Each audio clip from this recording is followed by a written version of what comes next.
Hi, thanks for joining me for today. This is the second in a three-part series for this Advent season on what child is this? We're looking at the child who restores our innocence, and our reading is from Isaiah 57.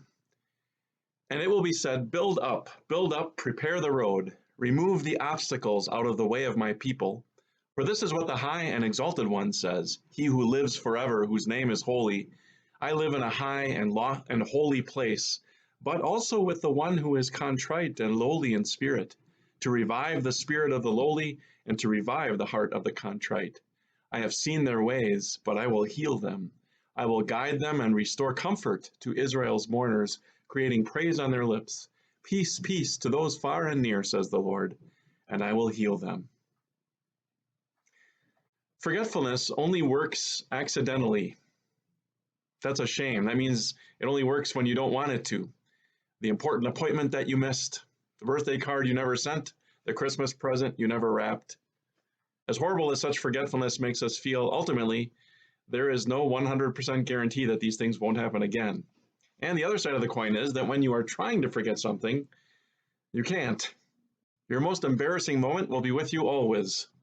The medical emergency you experienced that you would just as soon erase from your memory, that stays with you. Forgetfulness only works accidentally. And that is a shame. It's especially a shame when we're trying to forget our sins. It's harder than we think. It's funny, isn't it, that when our inevitable sinfulness shows itself, our biggest concern is usually, what will other people think of me? There are times when reputations are ruined by a single sin. The story of the Scarlet Letter tells the story of a woman who is branded an adulteress for life. But usually, though, others forget our sins rather easily. Generally, the strongest sense of shame comes from your own heart. Depending on the sin, you may very well be fighting to forget it for the rest of your life. You can't undo your sins, no matter how hard you try. Nothing is more difficult to regain than innocence lost. A little girl had been running in the living room and was now standing next to the irreparably shattered remains of an expensive vase she had just knocked over, looking mournfully at her father. "Can you glue it, Daddy?" Like her, the sinner easily forgets that when he breaks his solid standing before God by sinning, it's not broken in a way that's easily fixed. Shame over sin crushes our peace of mind and our peace with God into a fine powder. Have you experienced that, the crushing weight of shame? We even use that word sometimes to describe it, crushed. In our verses for today, the Lord spoke of a time when it will be said, build up, prepare the road, remove the obstacles out of the way of my people. Who will say this? God's messengers will say it. John the Baptist did say it. We Christians say it also, anytime we encourage others by our words or actions to prepare for the Lord's advent. It's not that we're encouraging anyone to attempt to fix themselves. What we're saying is that He is coming, the Lord is coming to fix everything. And so everyone should clear the obstacles out of the way, push pride aside, throw away impenitence that blocks the sinner's view of the Lord's advent on the road to our hearts. After all, for reasons that defy our understanding, that's where He wants to live. For this is what the high and lofty one says, he who lives forever, whose name is holy. I live in a high and holy place, but also with him who is contrite and lowly in spirit, to revive the spirit of the lowly. The Lord is high and lofty. As obvious as that always should be, we still seem to forget, especially when storms hit. With our lips we say, thy will be done, but in our hearts we are often saying, my way sure would be nice though. Our posturing and our pride do not impress God, just the opposite. In verse 17, the high and lofty one who lives forever and whose name is holy says what he thinks of the sinfulness of humans. He says, I was enraged by his sinful greed. I punished him and hid my face in anger, yet he kept on in his willful ways. The Lord is high and lofty, and he remains so, and our efforts to try and get him down to our level will never succeed. And yet in verse 14, he calls us my people. For reasons we can't fully understand, he does indeed live with those who are crushed and broken, contrite and lowly in spirit. It certainly isn't because we have torn him from the heavens and dragged him down to our level, not because he is tolerant either. He is high and lofty. The best way we can describe it is to use the word grace. Grace is God's undeserved love. The word gracious describes why our high and lofty God, who never forgets a sin, would hold a special place in his hearts for people like you and me who can't even forget our own sin. And look at how our gracious God has chosen to show us that he lives with the lowly in spirit. Remember that child in the manger.